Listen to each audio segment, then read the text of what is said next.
ህዝቢ ጭዋ ልምድታቱን ክብርታቱን በመዕቀብ ኣብዝውጠኑ መደባት ልምዓት ኣበርክቶ ከዕዝዝ መድረኽ ዝጠልቦ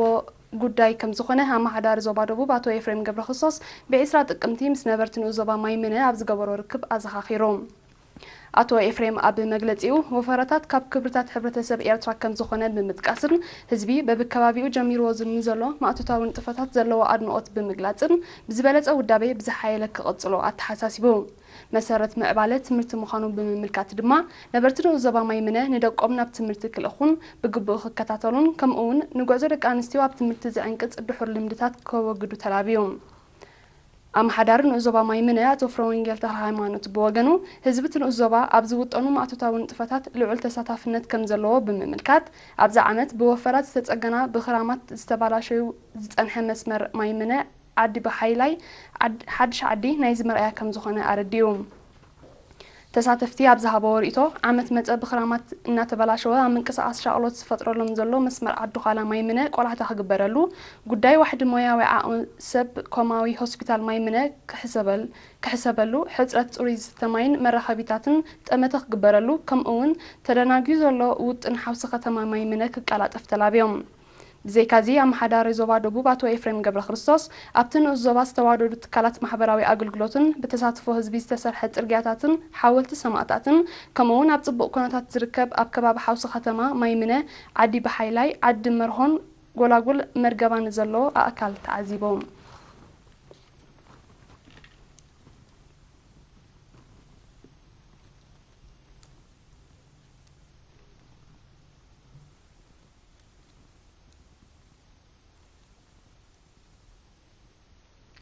ሚኒስትር ዕዮን ሰብአዊ ድሕነትን ምስ ሚኒስትርታት ትምህርትን ጥዕናን ብምትሕብባር ከሰልጥኖም ዝጸንሐ 12 ኣባላት ትካል ሰብ ሰርሖ ማሕበር ብ21 ጥቅምቲ ብደረጃ ሰርቲፊኬት ኣመሪቑ ሚኒስትር ሳልማ ሐሰን ኣብቲ ናይ መመረቕታ ስነ ስርዓት ኣብ ዘስማዓቶ ቃል ተመረቕቲ ነዊሕ ዓመታት ኣብቲ ሞያ ክነጥፉ ዝጸንሑን ልዑል ኣበርክቶ ዝገበሩን ምዃኖም ብምጥቃስ ዕላማ ናይ ስልጠና ንዘለዎም እኩብ ፍልጠት ብምድራዕ ደረጅኡ ዝሓለወ ወረቐት ምስክር ንኽረኽቡ ከም ዝኾነ ነጺራ ሚኒስትር ሳልማ ስዒባ ተመረቕቲ ዘለዎም ውህሉል ተመክሮ ብኽልሲ ሓሳብ ብምህብታም ፍልጠቶም ንሓደስቲ መንእስያት ምውራስ መሪሕ ተራ ክጻወቱ ልዑል ተጽቢት ከም ዝግበረሎም ሓቢራ ተመረቕቲ ኣብቲ ሞያ ካብ 15 ክሳብ 35 ዓመታት ክነጥፉ ዝጸንሑ ምዃኖም ዝጠቐሰ ኣብ ሚኒስትር ዕዮን ሰብአዊ ድሕነትን ዋና ዳይሬክተር ክፍሊ ማሕበራዊ ድሕነት ኣቶ ምሕረት ኣብ ፍሳሐ ብጊድኡ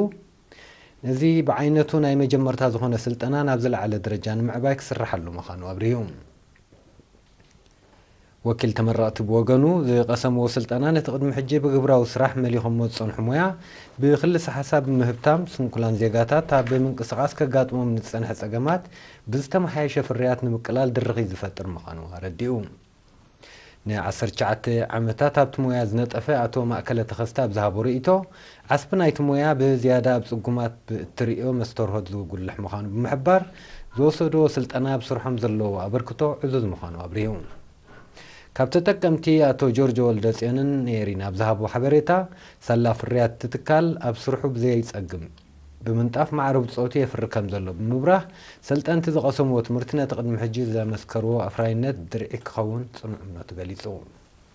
ነበርቲ ከተማ ሓጋዝ ንልምዓትን ምዕባለን ከተማኦም ኣበርቲዖም ክነጥፉ ኣመሓዳሪ ከተማ ኣቶ ተክለ ሃይማኖት ሙሳኤል ምስኣቶም ኣብ ዝገበሮ ኣኼባ ኣዘኻኺሮም ኣብቲ ህዝቢ መራሕቲ ሃይማኖትን ኣባላት ባይቶን ዝተሳተፉ ኣኼባ ኣቶ ተክለ ሃይማኖት ኣብ ዝሃቦ መብርሂ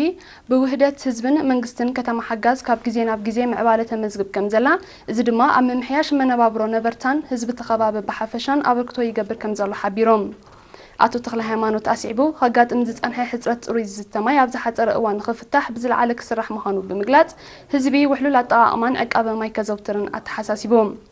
ካብታ ከተማን ሸነኽ ደቡብ ውጥን ኣብ ዘይወጻሉ ከባቢ ዝቕመጡ ዘለዉ ነበርቲ እቲ ዘለዎ ቦታ ንኻልእ መዓላ ዝተሓዝአ ስለ ዝኾነ ናብቲ ዝተዋህቦም መሬት ክገዕዙ ብምዝኽኻር እቶም ካልኦት እውን በብደረጅኡን ከከም ኣድላይነቱን ጥጡሕ ሂወት ዝመርሕሉ ባይታ ክፈጥር ምዃኑ ሓቢሮም ተሳተፍቲ ብወገኖም ኣብ እዋን ዕዳጋ ዝረአ ጻዕቂ ምንቅስቓስ ኣጋርን ተሽከርከርትን ንምውጋድ ንካሮሳ ሚኒባሳትን ናይ ጽዕነት መካይንን ዝኸውን ቦታታት ክሕዛእ ውጥን ዘይተዋደደሉ ከባቢታት ብዝቐልጠፈ ክዳለወሉ ዋጋ ማይ ዳግመ ግምት ክግበር ዝብሉ ርእቶታትን ለበዋታትን ብምቕራብ ካብኣቶም ዝሕተት ከማልኡን ንምዕባለ ከተማኦም ኣበርቲዖም ክሰርሑ ምዃኖም ኣረጋጊጾም ጨንፈር ሚኒስትሪ ጥዕና ዞባ ጋሽ ባርካ ምስ መሻርክቲ ብምውሃድ ኣብ ንኡስ ዞባ መንሱራ ብዘካየዶ ጎስጓሳትን ኣስተምህሮታትን ኣፍልጦ ሕብረተሰብ ኣብ ምክልኻል ሕማም ዓሶ ክብ ስለ ዝበለ ተሪእዮት ሕማም እናንከየ ከም ዝመፀ ተገሊጹ ኣብ ጨንፈር ሚኒስትሪ ጥዕና ዞባ ጋሽ ባርካ ሓላፊ ጎስጓስን ሓበሬታን ኣቶ ሱልጣን ሓጎስ ምስ ነበርቲ ናይቲ ንኡስ ዞባ ብዘካየዶ ርክብ ከም ውፅኢት ናይቲ በብእዋኑ ዝካየድ ዝፀንሐ ፃዕሪ ነበርቲ ናይቲ ንኡስ ዞባ ንጠንቅን ሳዕቤንን ሕማም ዓሶ ብግቡእ ተገንዚቦም ንምቁፅፃሩ ኣብ ዝሰላሰል መደባት ብዘርእዎ ዘለዎም ምትሕብባር እቲ ሕማም ብርኡይ ከም ዘንቆልቆለ ብምምልካት ንዝበለፀ ውፅኢት እቲ ፃዕሪ ክድንፋዕ ኣዘኻኺሩ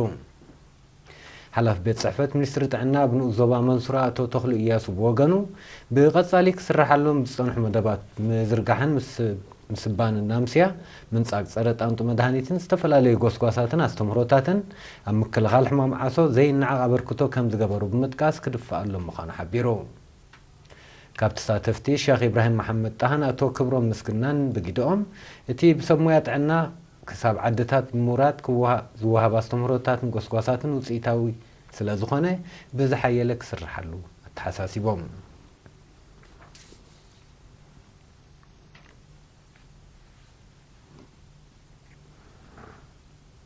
قريم تقرأ كولونيل أحمد عثمان محمد أحمد سايق بزقات مهند بتاو حمام أبو تهدراوي هوسبيتال كإلا دحر مزرح تمالي إسان حدن تقمتي أما برسب عن شعتن عمت أدمي وتسويهم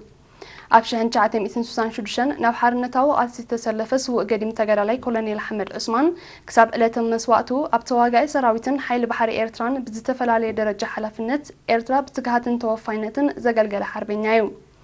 سنة ساعات قبري سوء قديم تقرأ كولونيل أحمد عثمان محمد لو مساعات 4 دحر القطري أب بمكان مقابر حربينياتات كله تفتيمهم منستر مكلخالن حيل بحر إيرتران بمسوات قديم تقرأ كولونيل أحمد عثمان محمد استسموا أمرير حزن إن أقلتوا مستدرابيتون فتوتون صنعتي هابكم يبلوم